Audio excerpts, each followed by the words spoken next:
Every second, a massive, abstract flow of personal data, from financial records to pet names, is generated by users and ingested into centralized servers. Global compliance frameworks, like Europe's GDPR, operate on the assumption that system architects can accurately identify which pieces of data users consider sensitive. But sensitivity is highly subjective. A single data point, like an IP address, might trigger deep anxiety in one region while being viewed with total indifference in another. To test whether a common standard for privacy actually exists, researchers analyzed 3 distinct cohorts, starting with the United States. They then compared the American results against data from Germany and Brazil to see how privacy perceptions shift across European and South American environments. If these perceptions are entirely localized, building a globally compliant data architecture becomes a logical impossibility. A 2019 study by Schomakers and colleagues attempted to solve this by mapping a new German dataset against existing US and Brazilian cohorts. The methodology was rigorous. Internet users across all 3 nations were asked to rank 40 distinct data types on a scale of perceived sensitivity. These nations were selected specifically for their contrasts, representing vastly different societal norms and historical experiences with data collection. The central question was whether these cultural divides would shatter any hope of finding a consistent rule for digital privacy. What the data actually reveals is that while the baseline amount of anxiety varies by nation, the underlying hierarchy of digital risk remains remarkably consistent across these borders.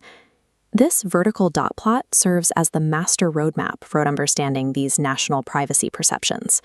The x-axis represents the 1 to 10 scale of sensitivity. Data points on the far left are seen as low risk. Those on the right are seen as highly sensitive. Notice the markers for the American cohort. They cluster significantly toward the right, reporting the highest overall sensitivity for nearly every type of information. The German cohort follows a similar pattern, but sits slightly lower on the sensitivity scale.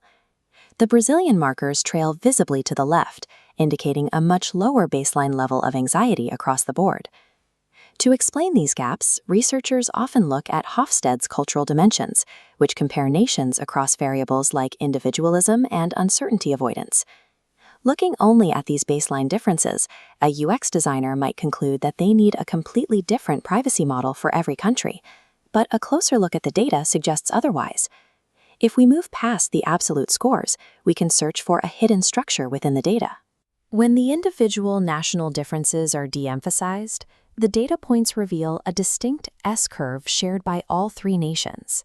This illuminated line traces the center mass, showing how these 3 cohorts move in a shared direction. Statistically, the rank order correlation is nearly identical. For Germany and the US, the correlation is 0.91. For Germany and Brazil, it remains high at 0.87. Regardless of the country, passwords and financial account numbers are consistently ranked as the most sensitive. Similarly, every cohort agrees that pet names and hair color represent the lowest tier of digital risk. We can abstract this into a mathematical rule.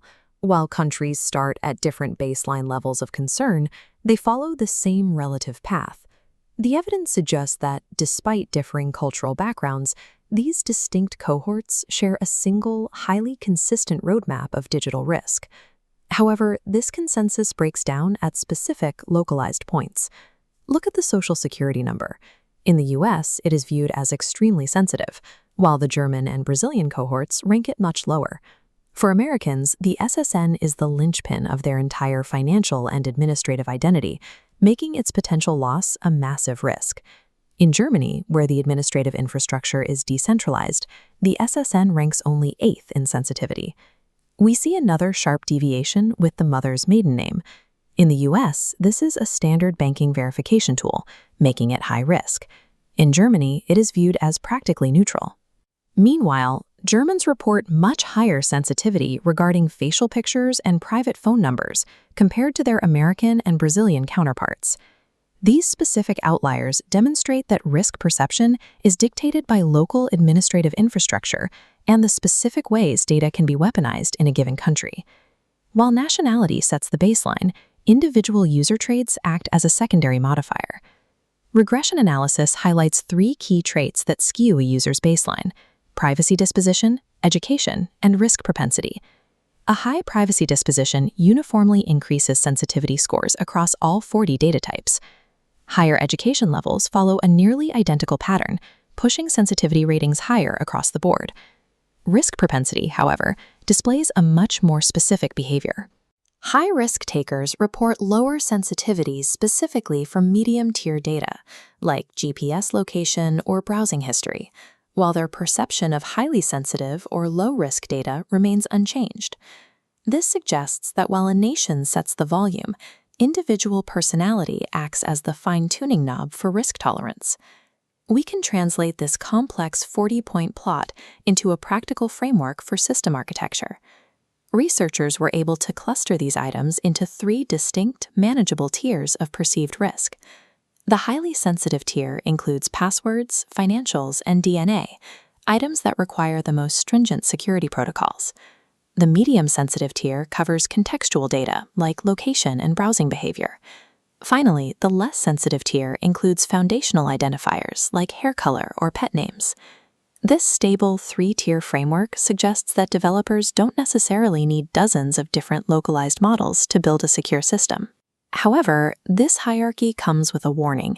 A stable model does not mean you can ignore the local context.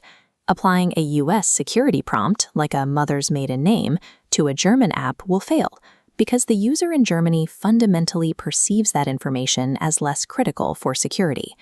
Perception is heavily influenced by a nation's history with surveillance and the historical weight of how the state manages private files. These historical experiences eventually codify into legislative reality, defining how different nations protect digital assets.